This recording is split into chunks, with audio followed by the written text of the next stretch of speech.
Bueno, bienvenidos a todos. ¿Cómo están?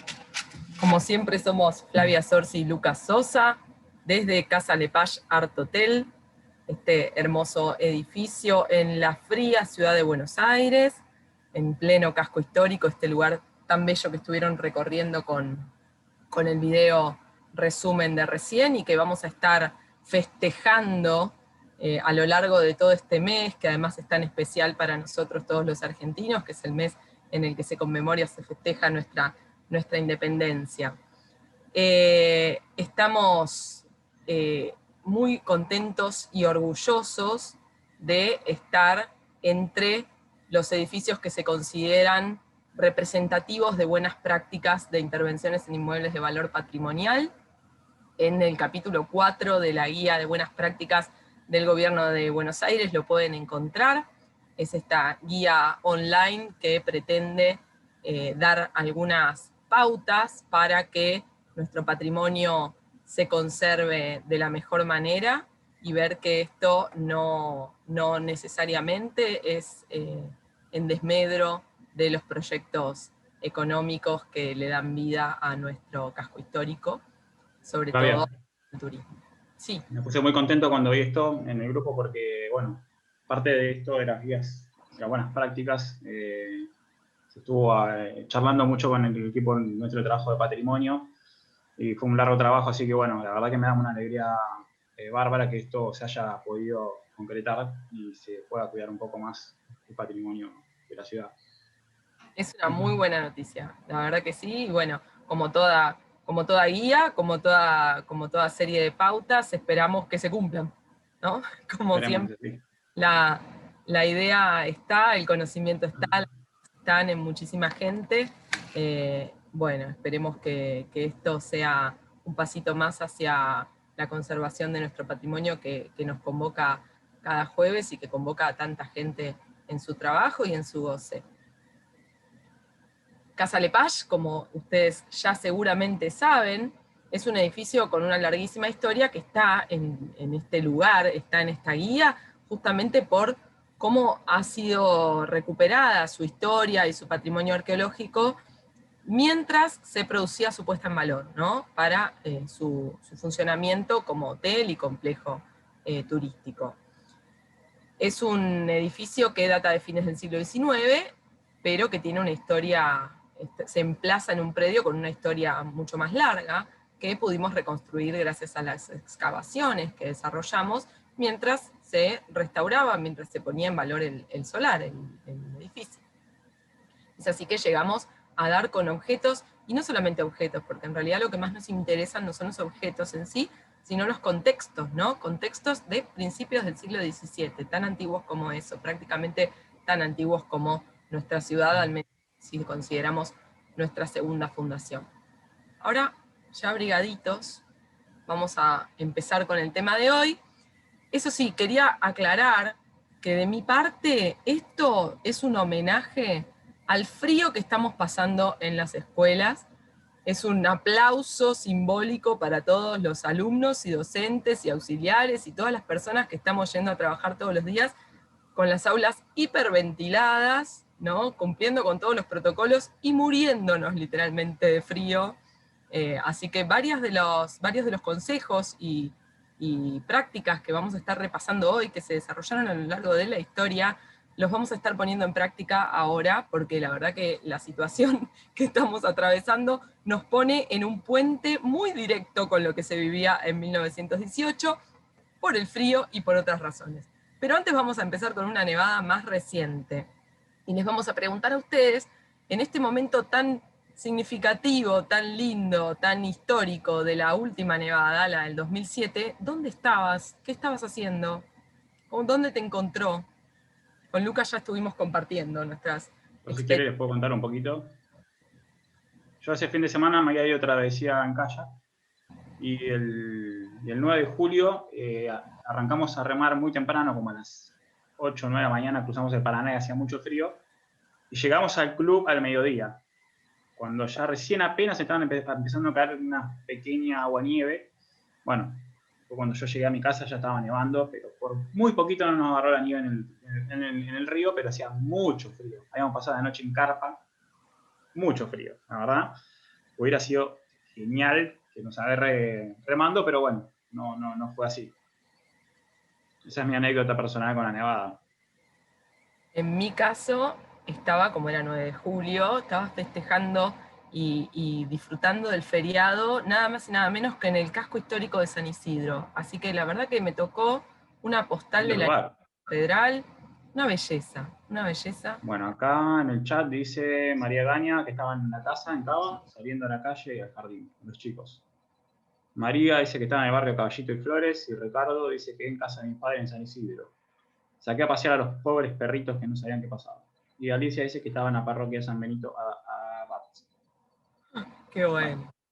Bueno, todos lindos lugares para vivir este momento y lindas compañías. Acá tenemos también algunas imágenes de ese momento tan particular, ¿no? No sé por qué, pero la nieve tiene esa magia que quizás los que viven en lugares nevados no saben apreciar porque tienen que levantarse muy temprano a sacar la nieve del camino, a tratar de encender el auto. La otra vez escuchaba el testimonio de una persona que vive en Ushuaia y que hizo un video cómico indicando todos los pasos que tenía que seguir para poder salir de la casa en Ushuaia, ¿no? Con la sal, con el balde, lavando la puerta del auto, sobre todo la cerradura. Bueno, yo decía, te llegás a quedar dormido y ya está, sonaste, acá, porque eran un montón de cosas las que tenían que hacer, además de sufrir el frío, todas las incomodidades que trae, ¿no? Y como sí. siempre, por supuesto, estas inclemencias del tiempo que uno ve tan simpáticas, son muy duras para la gente que se encuentra en situación de calle y todo, ¿no? Así que es algo que siempre hay que tener en cuenta, a pesar de que a uno le parece muy romántico y muy bello, siempre hay que tener como una mirada empática hacia la gente que no la está pasando tan bien. Hoy Acá vamos tenemos más anécdotas. La Intra dice que estaba en Letonia durmiendo cuando suena el teléfono y mi hija dice nieva. Me estaba avisando. ¡Wow! Te la Después perdiste, dice, estabas un poquito en Letonia. sí, después Rod dice que ya estaban trabajando en casa, bueno, pasando notas en la compu para la escuela, después acá Claudio en Merlo, mi casa, saqué fotos en el río Qué Reconquista, Nevado. lindo, qué lindo en Merlo. Bueno, ahí hacía más frío que en Capital Sur.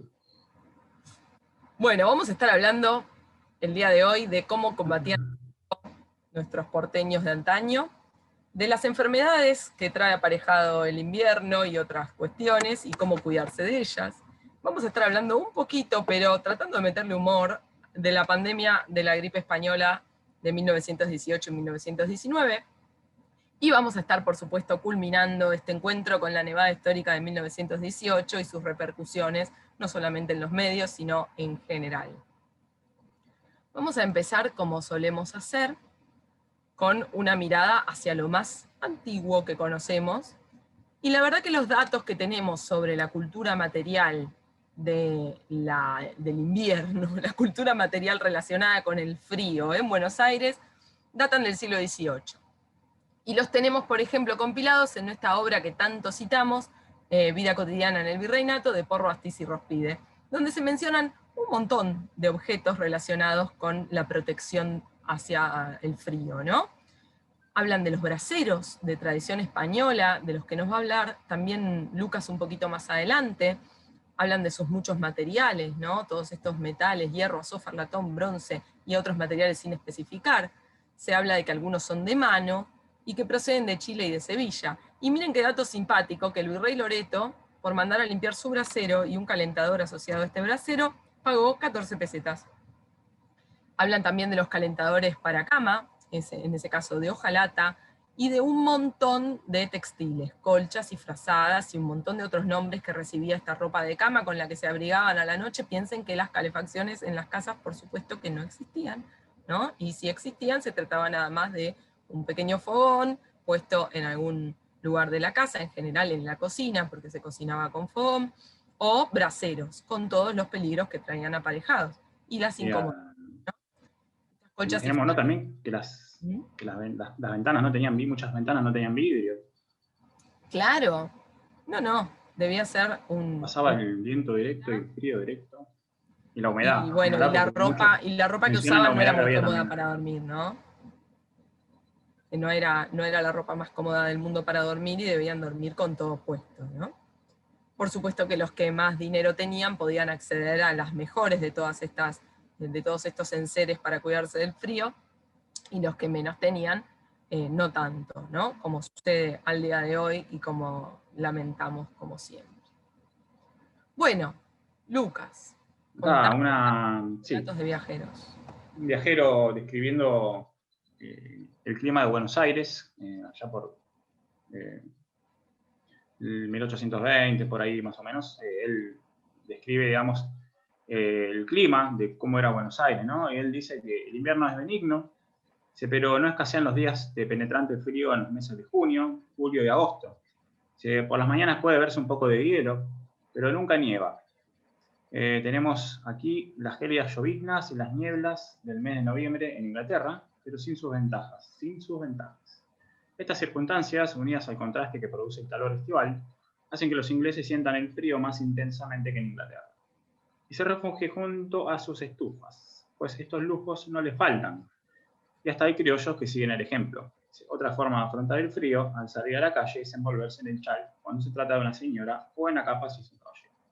Acá está contando que la temperatura media invernal era de 5 grados a 10 grados, a veces 2. Bueno, yo creo que lo que influye mucho en el frío en Buenos Aires es esa gran humedad, ¿no? Que tenemos. Lo que mata es la humedad. Lo que mata es la humedad, es el dicho. Y bueno, cuando hay sudestada también, ¿no?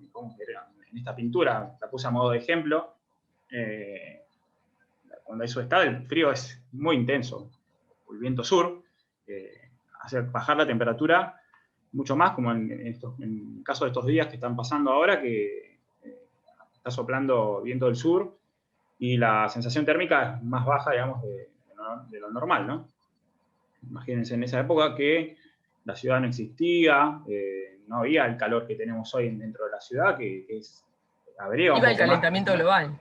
¿no? En esa época eran todas casas bajas, Buenos Aires era muy, muy pequeña, y el frío se hacía sentir más que ahora, ¿no? Que estamos en una ciudad que, dentro de todo, con el pavimento y los edificios, dan un poco de refugio. Así que bueno, bueno, pueden ahí ver el ejemplo, digamos. Todos nosotros los que tenemos más de 20 años, tengo 21, estoy ahí. Yo 23.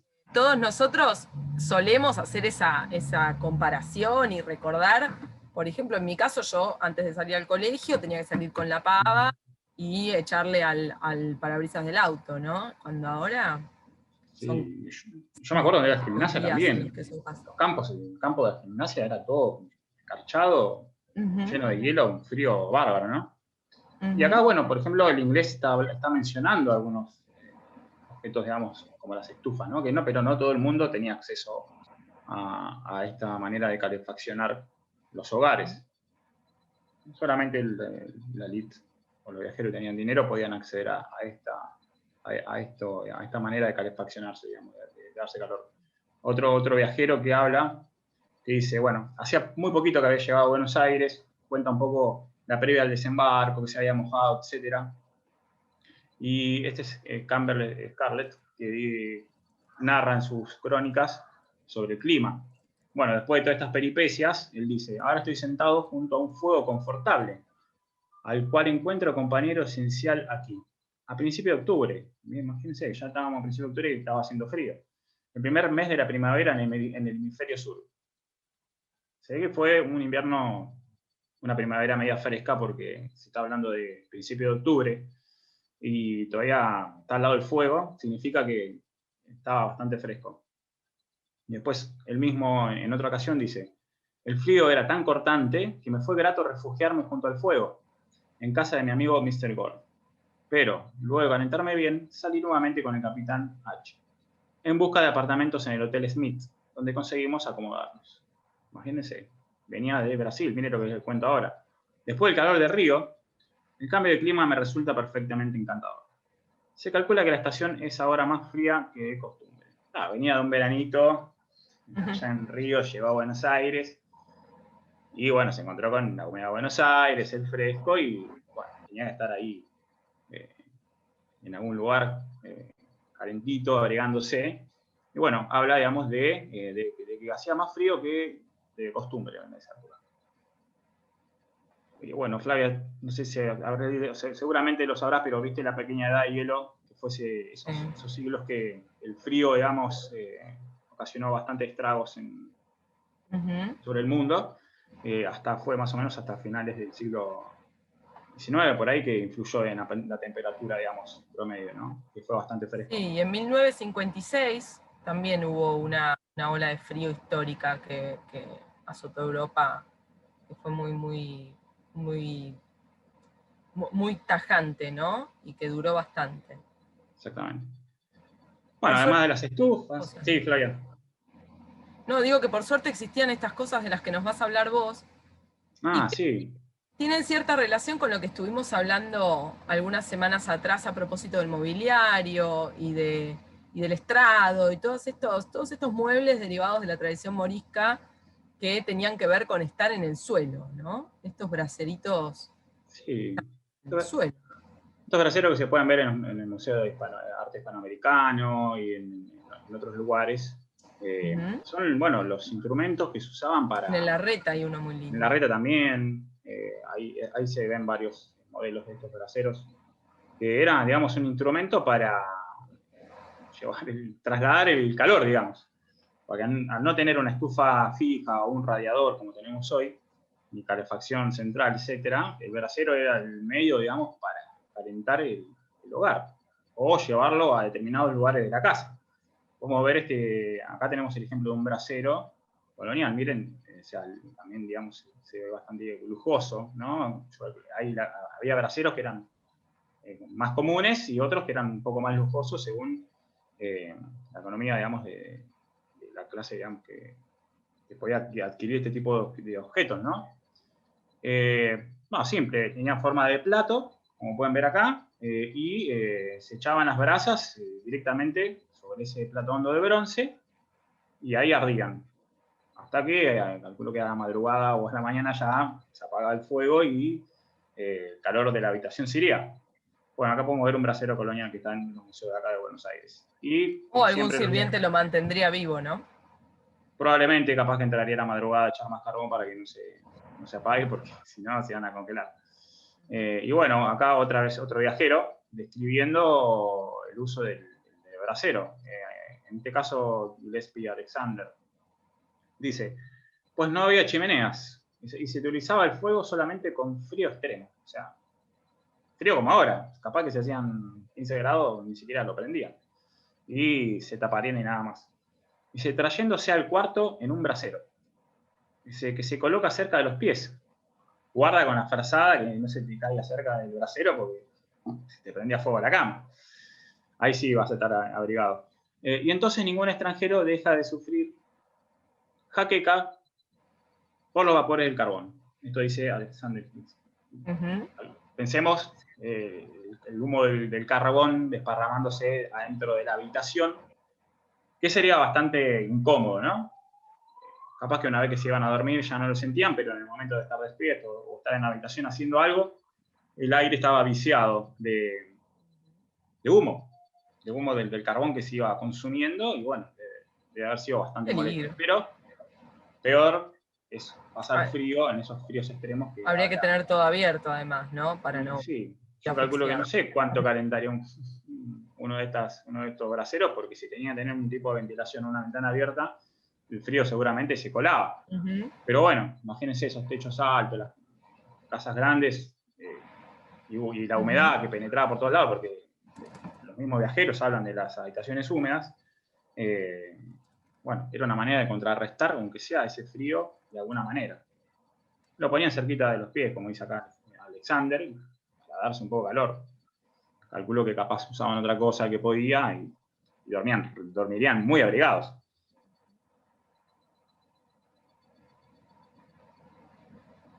Acá tenemos otro brasero. Este tiene... Pueden ver, observar que también es de bronce, son muy similares, la mayoría, casi todos son muy parecidos. Después vi por ahí también una foto de un conventillo, un brasero más común, digamos, que era como parecía una olla, que calculo que lo usaban para calentar el agua y para calentar la habitación. Varios usos le darían. Bueno, acá tenemos otra crónica de otro viajero, de Beaumont en este caso, miren, muy parecido a lo que decía Gillespie, ¿no? La falta de chimeneas y ventilación contribuye a que los cuartos sean muy húmedos y fríos. Eso es lo que les contaba recién. Lo que se remediaba con el uso del brasero, que consiste en una paila de bronce de unas 12 pulgadas de diámetro colocadas en un marco de madera, alto de unas 6 pulgadas sobre el suelo. Esta paila se llena con brasas de la cocina y comunica un calor mediano a lo que se sienta en torno. Pero es un calor muy desagradable porque el ácido carbónico y otras emanaciones provocan vaídos, vértigos y hasta apoplejías. E inflaman además los pulmones, todo el humo que se tragaban, siendo causa de consunciones frecuentes y fatales. Ahora se está, justo me tapa ahí la ventana del chat, ya se va a cerrar. Dice, la introducción de las chimeneas inglesas abiertas tiene un beneficio que los nativos saben apreciar. Bueno, ahí cuando ya empiezan a introducir estas chimeneas, imagino que eran mucho más cómodas que tener esto o sea, porque no tenía una salida como las chimeneas, era así, se esparramaba el humo por el cuarto y bueno, como dice acá, bueno, no sé si habrá sido así, parece que sí, frecuentes y fatales. Alguno capaz que se murió. Seguramente. Pero bueno. Bueno, hoy en día todavía con la tecnología que hay, la gente se muere igual. Tal cual. A veces por descuido, ¿no? Tal Pero cual, bueno, esta era una manera, digamos, de calentarse. Uno de los artefactos que eran los braseros. ¿Y saben para qué sirve este objeto?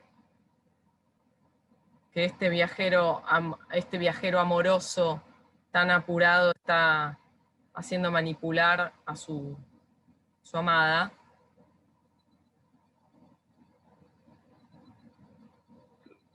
Apagar velas o fuego, dice acá. Era el dióxido de carbono. Claro, el dióxido de carbono. El dolor de cabeza, sí. Dolor de cabeza. Para avivar el fuego. Avivar. A mí me parece que capaz que sacaban la pizza del otro. O el pan. Bueno, acá esta chica le ofrece a su... El fuelle para calentar la cama, dice Inés Vera. Sí, le pregunta, "Do you please to have your bed warm, sir?" Sí, en una forma bastante provocadora. Y acá el viajero está apurado, pero se ve que, no sé si la habrá dejado a la mujer calentar la cama o no, o si la calentará a él después, pero sí, sirve para calentar la cama. Es uno de estos objetos que se usan desde el siglo XVI, como mínimo, en el mundo occidental, y que en general estaban hechos también de cobre batido, o bien de bronce, había de distintos materiales, y que se usaban justamente con brasas, de ahí el peligro, ¿no? En este caso no tiene agujeritos, pero en general para que se mantuviera oxigenada la brasa, contaban con perforaciones en la tapa, y eso hacía también que emanaran humo y que fueran bastante peligrosos porque cada tanto una chispa podía salir. Hay una escena en la que se calienta la cama así, en la película española Belle Époque, pero no la pude encontrar, no está recortada, pero hay una escena que me la acordé apenas hablamos del calentador. Fíjense que Cora Millet-Robinet, en su Domestic Economy de 1853, una influencer de la época, como dijimos la otra vez, dice que el calentador de cobre es indispensable para un hogar. Tenga cuidado de tener una cantidad suficiente de brasas, sobre todo cenizas rojas, cuando quiera calentar una cama. Haz que arda bien antes de usarlo, de lo contrario el fuego se apagará pronto y la cama no se calentará. Debes mover el calentador constantemente para evitar que se quemen las sábanas, cosa que sucedía, y sucedía mucho. Acá ven uno que sí tiene las perforaciones. Tremendo eso. Y no cambió mucho su tecnología a lo largo del tiempo. Y bueno, en 1762, por ejemplo, hay una de muchísimas noticias de un incendio en Inglaterra relacionado con estos calentadores. En este caso fue un niño de 14 años que llevaba las brasas con el calentador, ¿no? A un campo donde se guardaban vacas. Yo me imagino que el niño iría a dormir cerquita de las vacas para calentarse también. La noticia, pero es muy probable. El calentador le empezó a quemar las manos y lo tuvo que soltar, y así fue que produjo, pobrecito, el incendio de un establo y de otro más, un granero y una cabaña de carretas. Y fue también extendiéndose hasta quemar una casa a 1/4 de milla de distancia. Bueno, por estas dificultades que emanaban de estos braseros es que se trataron de crear algunas innovaciones, pero como dijimos, en realidad la tecnología sigue básicamente igual a lo largo de mucho tiempo. En 1779 se patenta un calentador de acero. Con la patente del rey, estos nuevos calentadores evitan los inconvenientes de los calentadores de cobre y latón, que tienen que ver con que cuando se calientan, el cobre y el latón emiten efluvios perniciosos, según dice la noticia, que al igual que el azufre que surge de las brasas, no solo son muy ofensivos, sino sumamente perjudiciales, especialmente para las personas asmáticas o delicadas. Y dice que con este uso del acero todos los males estos se eliminan porque resulta que no produce estas emanaciones este metal. Asimismo son más limpios, suaves y duraderos que cualquier otro calentador. Y en 1787 a un hojalatero se le ocurre que la cosa sería un poquito más segura si en lugar de brasas usáramos arena caliente, ¿no? Entonces él recomienda 2 cuartos de arena calentados en una sartén de hierro hasta que estén al rojo vivo y puestos en un calentador. Calentarán una cama igualmente que con brasas, sin sus efectos nocivos, y que una bolsa de arena caliente colocada en el fondo de un carruaje lo mantendrá agradablemente caliente durante mucho tiempo. Hubo algunas patentes de otro tipo de calentadores, como por ejemplo estas antiguas bolsas de agua caliente, que no eran bolsas, sino que eran como botellones de grés, ¿no? Muy usados en Europa y en Estados Unidos, y en realidad rápidamente dispersados a todo el mundo occidental. Algunos de metal, un poquito más lindos, ¿no? con tela alrededor, este es posterior, este es de principios del 20, igual los anteriores también eran bastante tardíos, aunque este uso de la cerámica para este fin es anterior a los que vimos, ¿no? Hay también de metal, y hay también de piedra, fíjense, ¿no? De piedra jabón, es una piedra caliza, ¿no? Que se calienta y directamente se pone la piedra. Y algunos dirán, bueno, yo que no tenía dinero lo hacía con un ladrillo. El famoso ladrillo. Es así, con un ladrillo o con un porrón de ginebra lleno de agua caliente, O de ginebra. Más o menos ese efecto. Y así nos lo cuenta Hilda López en una nota que se llama Aquellos inviernos de una Argentina que era rica, ¿no? Su infancia no había sido tan rica por todo lo que ella cuenta. Y miren qué simpática la anécdota que ella narra. Dice, un ladrillo envuelto en papel de diario calentaba los pies de mi hermano y los míos. Jugábamos a ver quién aguantaba más el calor del mismo. Entonces mi madre hacía trampa. Una noche cada uno se llevaba el ladrillo más caliente, ¿no? Ellos no lo sabían, pero alguno de los dos se veía perjudicado por la mamá. ¿Eso que es una máquina de tortura? Más sí, extraños. Por ejemplo, el bedwagon. Esta estructura de madera y metal que servía para contener el fueguito que se colocaba, ¿no? Acá en este trípode, y a la vez sostener la cama, ¿no? Entonces calentaba la cama desde abajo, supuestamente sin peligro de incendio. Se imaginan que no debe ser tan así. Ahí cuentan que el papá se ponía... Patri cuenta que su papá, para andar en moto, se ponía diario dentro de la campera. Sí, y abajo de las medias también. Pero eso para que te dé fiebre y no vayas a la escuela. O el cartón era. Ese era el papel secante, y nunca funcionó. Nunca lo usé. Que yo sepa, nunca funcionó. Para mí es un mito urbano el papel secante. A mí también. Y nunca logré calentar un termómetro con otra cosa que no sea mi fiebre. Lo intenté, pero no. Claro que son fríos los inviernos en San Luis. Yo estuve en verano y me morí de frío con unos vientos que venían de la sierra, que mamá mía. Así que sí, me imagino el ladrillo. Bueno, ahí es zona ladrillera, ¿no? Así que por suerte ladrillos no han faltado nunca. Bueno, este lo encontré, pero no encontré más datos. Se agradecen datos, si alguno los tiene, de este invento patentado hacia 1800 y algo, ¿no? Figura como siglo XIX, se ve claramente como un típico hijo de la Revolución Industrial, donde la cama se autocalienta, ¿no? Seguramente con agua, con vapor probablemente. También ¿Cuántas suena, cosas que mandaron? pero parece una cunita más que una cama. Ahí, Yo no entraría, te digo. ya en 1875 aparecen las bolsas de agua caliente de goma, ¿no? En Inglaterra al menos aparecen hacia esa fecha, de Indian Rubber, ¿no? Son prácticamente las iguales a las que seguimos usando ahora, las que se patentaron en 1903 y son la obra de un inventor croata, Edward Penkala. Hacia fines del siglo XX decayó un poquito su uso porque, bueno, mejoró la calefacción del hogar, pero últimamente, por una onda vintage y también porque se considera ecológico y económico, han vuelto las bolsitas de la mano, Mira sobre vos. todo los chinos, que las venden en cualquier bazar, ¿no? Y también las rodean, ahora les voy a mostrar mi adquisición. Esta es la de mi hijo, la bolsa, Mira, ¿no? Que la cada lleva vez son todos más los días al lindas. colegio, que adentro Tienen- está de agua caliente, Mira, qué solo bueno. que así no se quema y además es más simpática, ¿no? Y es más linda para abrazar a la noche.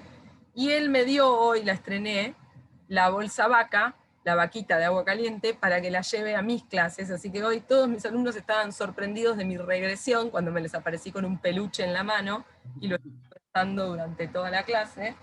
Pero realmente son muy recomendables y se consiguen en los bazares chinos. Son muy Sabía. agradables. ¿Sabés qué me acuerdo yo cuando era chico? Mi viejo me calentaba las sábanas con el secador de pelo. ¡Wow! Eso estaba re bueno. Yo Antes de tenía dormir, calentaba toda la parte de los pies así, y iba a dormir bárbaro. yo tenía la almohadilla eléctrica con la que me accidenté un montón de veces. Un montón de veces. Y además produje cortocircuitos O un con la montón. plancha, dice Marta también. También Bueno, para calentar la cama una plancha. un truco de los que hacemos travesía en kayak es la botella de agua caliente de plástico. Calentamos agua con el Claro. calentador, Bueno, a la eso hora se de usa mucho en dormir. Japón. Eso se usa mucho en Japón. Y la bolsita de agua caliente esta, de goma, la más famosa quizás, o la más usada en También variante. este, en los 60 era la Pirelli, ¿no? Como todas las gomas eran Pirelli. Y miren qué lindas que son estas imágenes, ¿no? De las publicidades de los años 60 de Pirelli. Para los piecitos, cuando no hay papel de diario para ponerse abajo de las medias, teníamos desde tiempos muy remotos estos calentadores, donde directamente se pone la brasa, ¿no? Y son una cajita de madera donde se coloca la brasa. Y si no, tenemos estos, los Reliable Food Qué bueno Warmer, que están. que Están son buenísimos.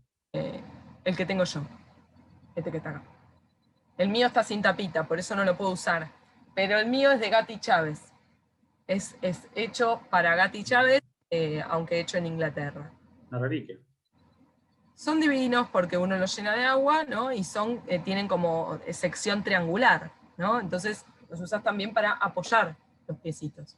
Por supuesto que el que tiene más medios puede acceder a estos tamaños símbolos de estatus, como son las chimeneas de los palacios de fines del siglo XIX y sobre todo principios del siglo XX, como los que tenemos en Buenos Aires y que estuvimos recorriendo algunos desaparecidos la semana pasada. Fíjense lo que son las Museo chimeneas decorativo. estas, pero hechas por los mismos arquitectos, ¿no? En general, o cargadas pieza por pieza a casas europeas, con todo tipo de materiales, desde la cerámica esmaltada hasta todo tipo de piedras, ¿no? Mármol de Carrara, por supuesto. Fíjense esta del Palacio Paz, lo que es. Y las Art Nouveau en particular tienen esos azulejos también muy bellos. Belleza. Yo no sé con qué coraje encenderían un fuego en esta chimenea. Yo no me le animo, porque tendría mucho miedo de que algo se arruinara. Bueno, No, bueno, hace poquito estuvimos 1878, hablando del pabellón, uh-huh. de la exposición nacional, del pabellón como uno de los edificios que ya no están en Buenos Aires. Y justamente dentro de sus pabellones teníamos estas exposiciones, digamos, de objetos iban apareciendo, digamos. Y justamente acá tenemos una exposición de artefactos para calefaccionar, digamos, el hogar, ¿no? Serían toda una novedad para fines casi del siglo XIX. Ahí se pueden ver unas formas raras, ¿no? Que tienen, seguramente iría carbón adentro. Y bueno, estaban ahí para la venta, ¿no? Como una novedad, para que la gente pueda, digamos, adquirir estos objetos para calefaccionar su casa. Lógicamente que después va a llegar el gas, ¿no? Y va a ser algo diferente. Pero bueno, ya estaban a la venta los objetos en el pabellón nacional, en la exposición del pabellón nacional para fines del siglo XIX. Bueno, acá tenemos algunos muy parecidos. Zen, ¿no? ¿Qué Estos son pesito? Muy barato. Anderson, Clerget y compañía. Y acá lo tenemos, ¿no? Sin olor, sin humo, sin tubo. Fíjense igual lo decorativos que resultaban, ¿no? Sí, súper 10 decorado. pesos. 10 p. La verdad que lo Una de 10 ganga. pesos da cierta nostalgia, ¿no? Es verdad. También son, tienen decoraciones que también nos dan cierta nostalgia. Ahora todo se hace funcional, ¿no? Y hiper minimalista, pero en ese momento el esfuerzo de diseño estaba en cada uno de los objetos de la casa, ¿no? Acá tenemos algunas publicidades, ya nos vamos acercando a la fecha de la nevada, ¿eh? Les digo que así se calentaba la gente en 1918, esto es de la misma publicación en la que se anuncia, se da la noticia, digamos, de la nevada del día anterior. Caloríferos Perfection. Y bueno, por supuesto, de la mano de estas casas importadoras de las que tantas veces hemos hablado. Hacia fines del siglo XIX, en Estados Unidos ya se contaba con estos sistemas de calentamiento por vapor, que acá tardaron un poquito más en llegar, y que son tan característicos de Nueva York, y que son un poco la causa de por qué en Nueva York sale vapor del subsuelo, ¿no? Uno ve siempre esa niebla newyorkina, y se trata de el calentamiento que se producía en estas calderas, ¿no? Que funcionaban en los subsuelos de los edificios, y que después irradiaban su calor a través de estos radiadores. Sabés que justo hoy hice una visita guiada, un trabajo, y en una de las salas, en 2 salas, hay de estos radiadores que están, digamos, cubiertos por una especie, digamos, de simulación de chimenea, que bueno, veis, wow, qué buena chimenea, toda dorada, toda adornada, con un espejo, todo, pero el radiador está adentro y está cubierto también por una pantalla de madera simulando la chimenea, ¿no? Y estamos hablando de una casa de principios del siglo XX, 1904, más o menos. Claro. Ya para esa época estaban instalados los radiadores. Muy bien. En Buenos Aires hubo que esperar a que se hiciera esta maravilla. En 1935, el edificio Cábana, en la foto en construcción, para contar con un edificio con calefacción central. Esta fue una de las muchas innovaciones que tuvo el Cábana junto con las puertas automáticas y demás, ¿no? Y por supuesto su altura. Tenía una caldera que era muy similar a la de los buques, así que el encargado de manejar la caldera era un maquinista naval. Bueno, y como lo importante es la salud, vamos a hablar un poquito de lo que estaba sucediendo en cuanto a la salud en el mundo hacia 1918 y su relación con el frío. En 1918 tenemos la pandemia de la mal llamada gripe española. Mal llamada porque en realidad no era española en su origen, sino que se habría originado en Estados Unidos, de allí se habría ido a México, pero por el tema de la Primera Guerra Mundial, las tropas habrían llevado esta gripe hacia Europa. Y el caso es que en España se le dio mucha repercusión en los medios, y eso hizo que muchos lo asociaran con España, este origen, y se le llamara gripe española. Fue una pandemia verdaderamente fuerte, mató a 50 millones de personas en todo el mundo. Es un aproximado porque por supuesto que no hay datos oficiales, y aparentemente 500 millones, es decir, un tercio de la población mundial, habría sido infectada. En Argentina, a pesar de que en principio lo trataron como con mucho optimismo, porque piensen que era una época de optimismo, los diarios y las noticias hablaban de Europa, hablaban de la guerra en Europa, no le prestaban demasiada atención al tema de la epidemia en Europa, porque consideraban, las primeras noticias dijeron inclusive que la gripe española tenía que ver con las costumbres alimenticias de España, y que eso hacía que la gente estuviera débil y se enfermara más. No le prestaron atención al hecho de que, bueno, la pandemia se iba expandiendo y que inclusive en lugares donde las costumbres alimenticias eran otras, ¿no? Después fueron alertando la presencia de la enfermedad en Argentina bastante rápidamente. Acá nos dice Marta Gordoa que su bisabuelo murió por esa gripe en Paraná. Sí, bueno, la zona del norte, el norte de la Argentina, fue la más golpeada. Se produjo en dos olas, ¿no? Una en 1918 y una en 1919. La de 1919 fue la más letal. Para ponerle un poco de humor, muchas veces se la refiere como gripe con doble P, quizás para diferenciarla de la gripe común.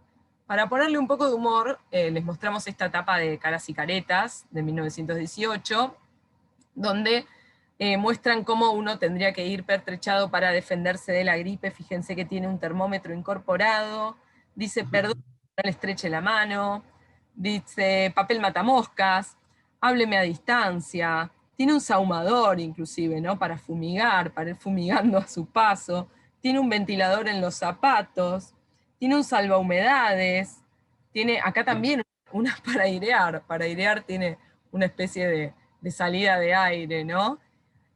Acá tiene quina, la tan usada quina para tantos usos medicinales, canela fina, tiene un ventiladorcito también de estos que se soplan, que ahora no me acuerdo, un molinete, tiene también alcanfor colgando acá del sombrero, bueno, tiene absolutamente de todo para evitar la gripe este personaje.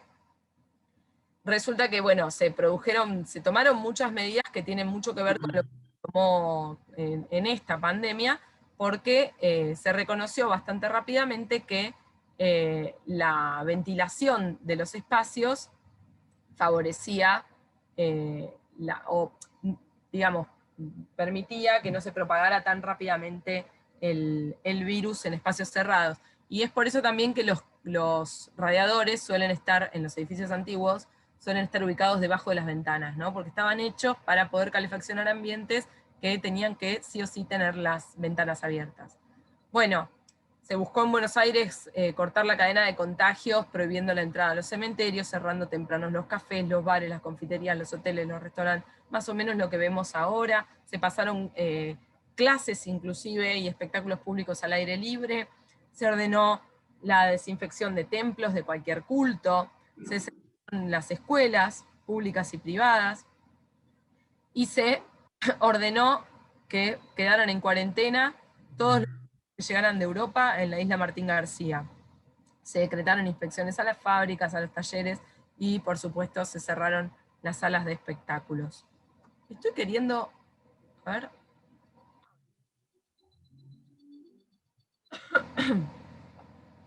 Bueno, esto ya lo comentamos, ¿no? Se consideraba que la Argentina en un principio no iba a sufrir estos males, no se le prestaba tanta atención, porque era una época de notable optimismo y porque Argentina estaba muy orgullosa de ser el país agroexportador y de la producción de alimentos, ¿no? Particularmente, así que se consideraba un país bien nutrido.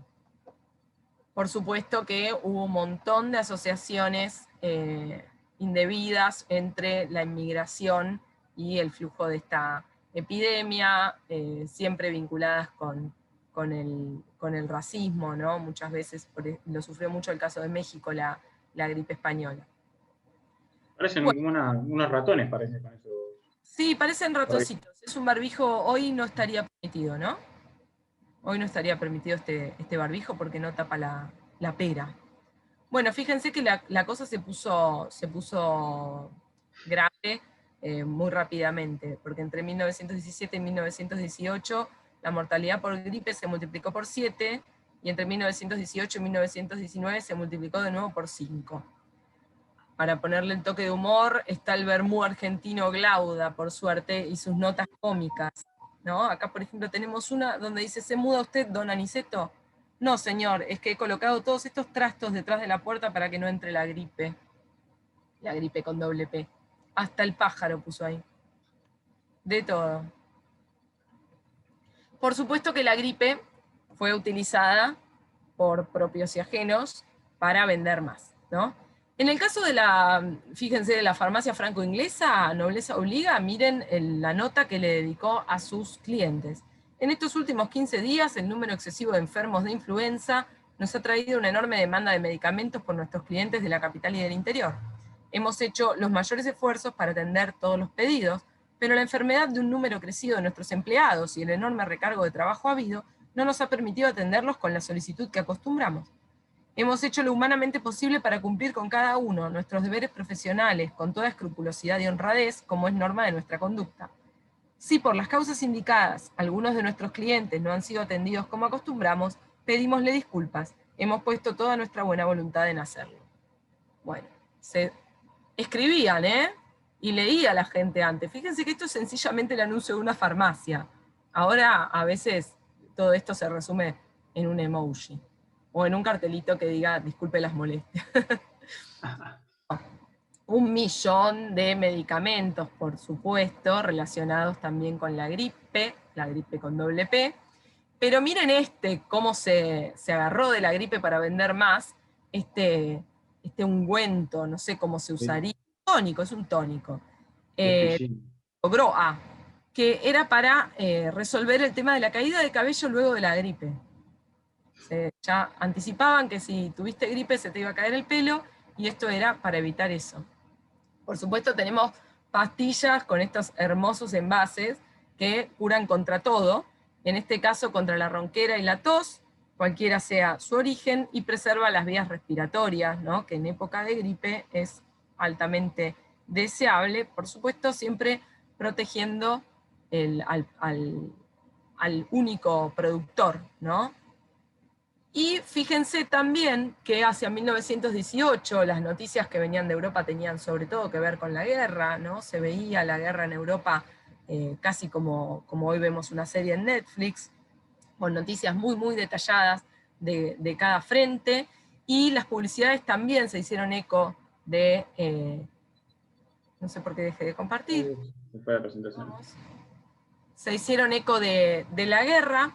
Por ejemplo, en esta se muestra un soldado bajo la lluvia para vender el alquitrán Guyol. Dice: ¿cómo es posible guardarse de las intemperies en la guerra? ¿Y cómo evitar las bronquitis, toses, resfríos, gripes en Buenos Aires? Bueno, así, tomando alquitrán Guyol. Y también esta, para fortalecer el organismo, le pregunta a un porteño si está bien pertrechado, ¿no? Son todas de caras y caretas. Así que la hiperbiotina Maleggi te sirve para estar bien pertrechado, es decir, tener un cuerpo debidamente protegido para hacer frente con éxito a las enfermedades que estaban acechando. Otra práctica común ante estas y otras enfermedades eran las ventosas, ¿no? Quizás algo más rudimentarias que las que se ven acá, que son muy bonitas y que vienen en su caja, pero estas se adaptan bien al relato que hace nuevamente Hilda López, que dice que su mamá, apenas uno empezaba a estornudar, llevaba una caja con las ventosas adquiridas como joyas preciosas. Dice que con un hisopo de algodón embebido en alcohol, la encendía, ¿no? Encendía este hisopo de algodón y colocaba directamente en la espalda la ventosa. La piel se ennegrecía y llenaba de líquido el vaso, entonces mi madre decía satisfecha: bien, ahora va a salir todo para afuera. Ese todo para afuera, la medicina en esa época era sacar cosas afuera. Hay que sacarlo todo afuera como la primavera. Era así, sacar todo afuera. Cada tanto purgarse, cada tanto hacerse sangrías, bueno, laxantes, todo afuera, para mantener el equilibrio de los humores, ¿no? Este todo que salía para afuera era el mal que se estaba alojando en los pulmones, ¿no? Luego les daba también té con limón y miel, friegas con Big Vaporú, ollita con hojas de eucaliptus o alcanfor, ¿no? Para aromar el ambiente, vaos con el jarro de agua humeante con olor a menta sobre una tabla y la toalla cubriendo la cabeza. Yo que soy asmática, a mí me hacían eso cuando era chiquitita en pleno ataque de asma. Me volvía loca, no sabía cómo liberarme de eso, porque yo sentía un ahogo tal que me pusieran contra el vapor caliente y con un repasador me parecía una tortura china. Horrible. No funciona, no, hay que usar Ventolin. Basta. Basta de remedios caseros por lo menos para los asmáticos, que sean periódicos los remedios caseros, pero en la crisis aguda no le hagan lo que me hicieron mis pobres padres a mí, de ponerme esas nebulizaciones caseras que no funcionaban, me ahogaban más todavía. Yo me arrancaba hasta las cadenitas, luego me curé sola. Bueno, y otro mal del invierno eran los sabañones, que ahora han desaparecido los sabañones, no sé, nadie más habla de los sabañones. ¿Alguien tuvo sabañones? A ver. No, es...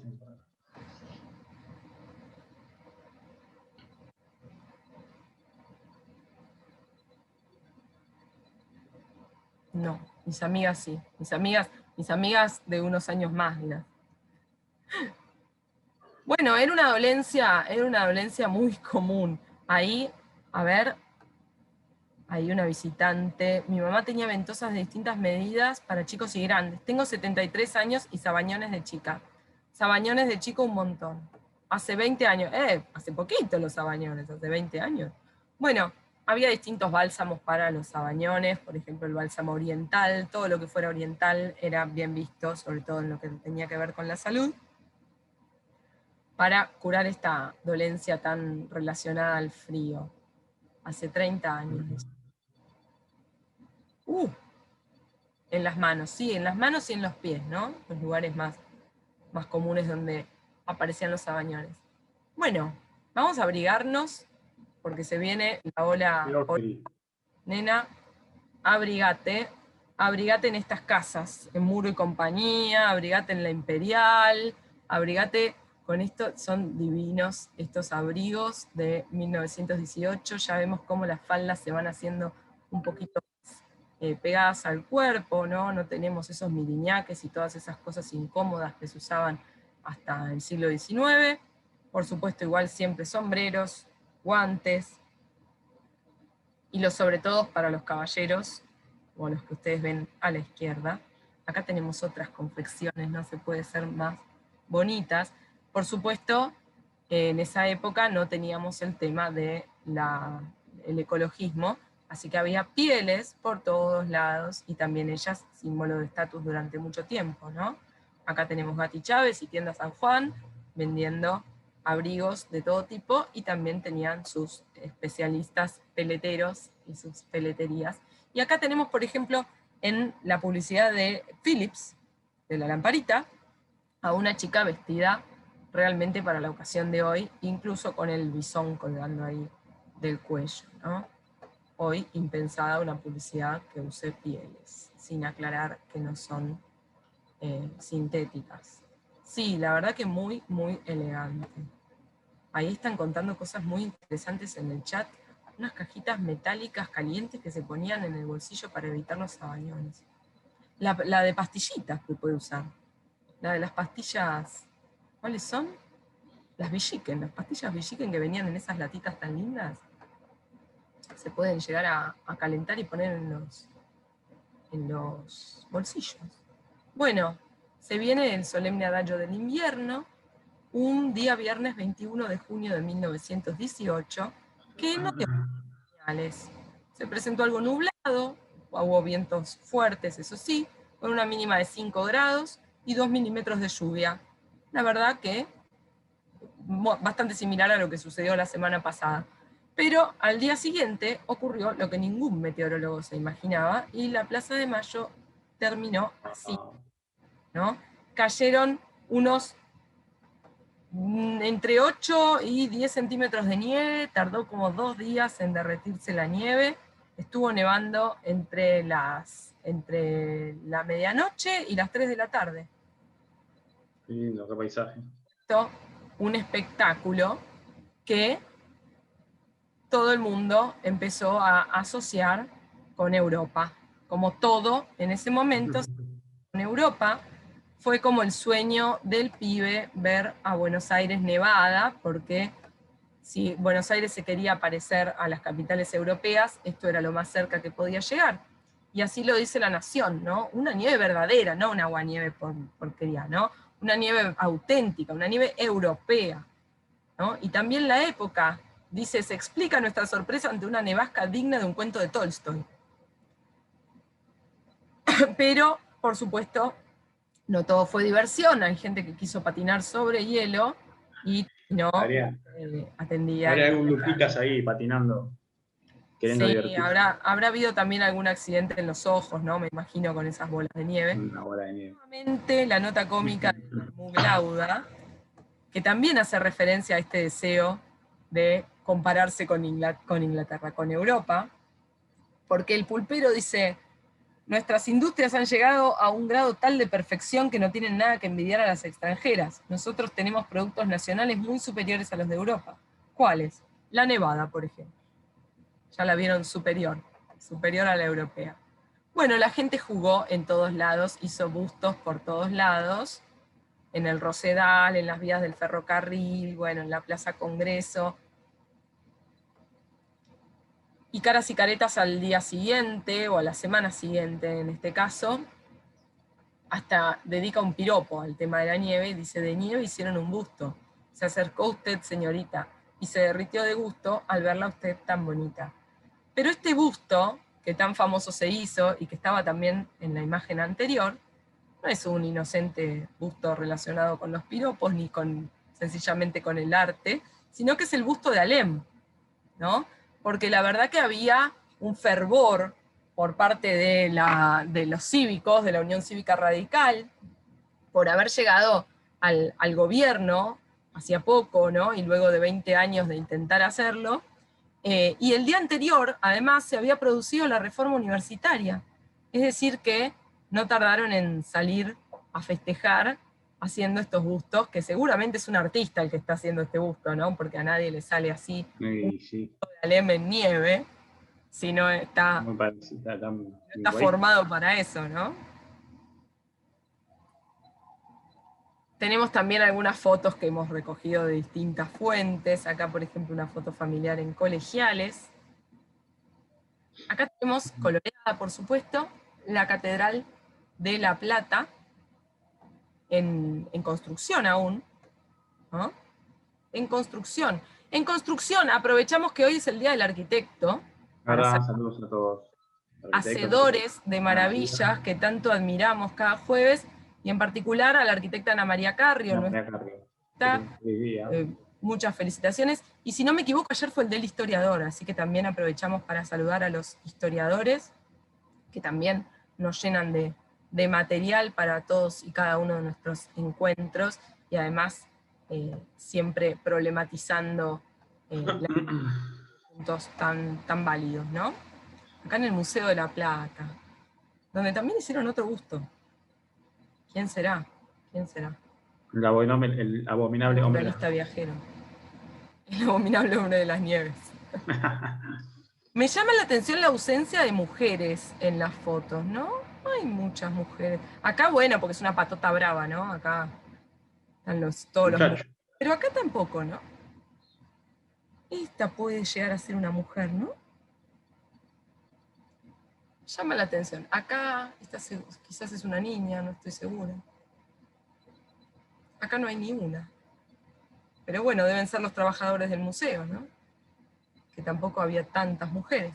Y una semana después se empiezan a compartir en este Facebook, que era Caras y Caretas en ese momento, las fotos de distintas zonas, ¿no? Distintos lugares, donde también se había producido este hermoso fenómeno y que la gente había festejado tanto, ¿no? En los Instagrams. Roque Pérez, Chivilcoy, Banfield. Acá abajo, Lomas de Zamora. San Martín. Nada que ver la plaza de San Martín, yo que más o menos la tengo cerca, lo que ha cambiado. ¿Cómo has cambiado? Acá dice Claudio que hoy es el día del historiador. ¿Qué dice? Claudio dice en el chat que hoy es el Día del Historiador.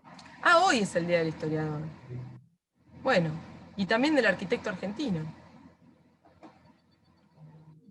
Acá tenemos fotos de Mar del Plata, en 1918, pero Mar del Plata digamos que ya estaba acostumbrada, porque en 1910 había tenido una nevada grande también. Y tuvo otras tantas también en el 30, en el 50. Hubo una nevada histórica en Misiones. Bueno, y para ir cerrando, porque además hoy tenemos un montón de anuncios para hacer, saben que hay un tango para todo, ¿no? Y en este caso tenemos a don Agustín Bardi, que compuso este tango Qué Noche, y como ustedes pueden ver en la carátula de la partitura, está tratando de encender el forté, que se le quedó, volviendo con dos amigos del Hipódromo de La Plata, cerca del Parque Pereira Iraola, justo esa noche. Y hacia la medianoche empieza a nevar, y ellos tratando de hacer andar el forté. Y parece que en ese momento a él se le ocurre una melodía, que días después en un café de Barracas la comparte con sus compañeros, y pregunta, no sabe qué nombre ponerle, y le sugieren que le ponga Qué Noche. Y es el tercer tango con más grabaciones, es un tango muy, muy famoso, y siempre que tenemos un tango hay un vínculo con Lepage. Porque el primero en grabar este tango Qué Noche fue Roberto Firpo, y Firpo, ¿con quién grababa? Con Glucksmann. La primera grabación entonces es de 1918, después se graba otras tantas veces, lo vuelve a grabar Firpo inclusive en los 30, y lo graban también otras orquestas, pero la primera grabación se la debemos a los discos Odeón de Glucksmann. Y Glucksmann ha dicho que para mí, para él, es una gran satisfacción poder decir que gracias a él, a su trabajo, artistas como Carlitos Gardel, José Razzano, Roberto Firpo y Francisco Canaro han ganado verdaderas fortunas en mi casa. Fortuna y popularidad porque el disco ha hecho que sus nombres sean conocidos en todo el mundo.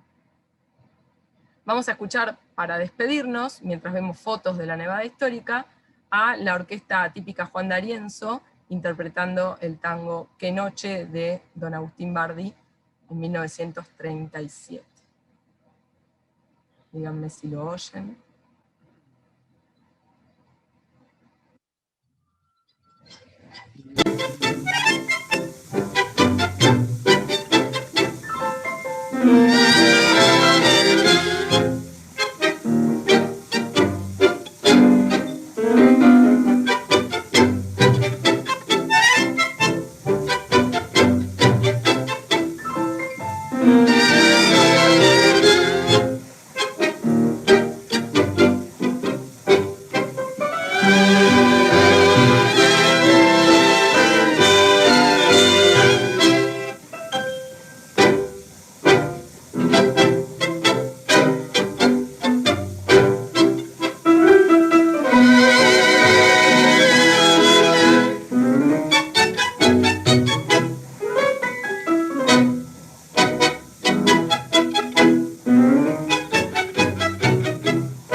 beige. Totalmente aconsejable para paliar el frío. Bueno, tuvo que esperar unos añitos la ciudad de Buenos Aires para volver a ver un fenómeno de tal envergadura como la nieve, y fue en 2007, como recordábamos al principio, y justo un 9 de julio que tuvimos esta bendición. ¿Quién te dice que este 9 de julio no suceda lo mismo? Bueno, preparándonos para el 9 de julio, siguiendo con todas estas propuestas que desarrolla Casa Lepage, y en particular en el mes de julio, festejando la independencia y homenajeando a nuestro casco histórico, los invitamos a las siguientes propuestas.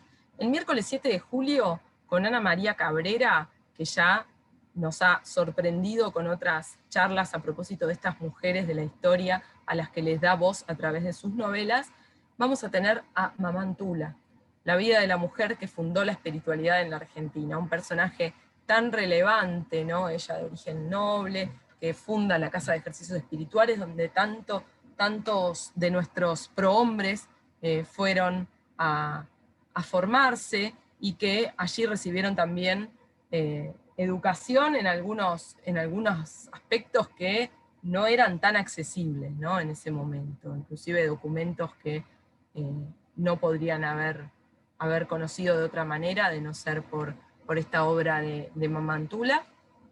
Mamantula además es beata, ¿no? Y está esperando su ser santificada. Y el jueves que viene, aquí, en nuestras charlas de las 19 horas, vamos a tener danza barroca para festejar la independencia bailando, con Teresita Campana y el Ballet Barroco de Buenos Aires, la compañía de danza barroca de Buenos Aires. Vamos a estar hablando, por supuesto, como es nuestra costumbre, de la historia de la música en nuestro territorio, de cómo fueron recibidas algunos movimientos artísticos relacionados con la música en nuestro territorio a lo largo del tiempo, y particularmente nos vamos a estar deteniendo en el barroco, tanto en la música como en la danza.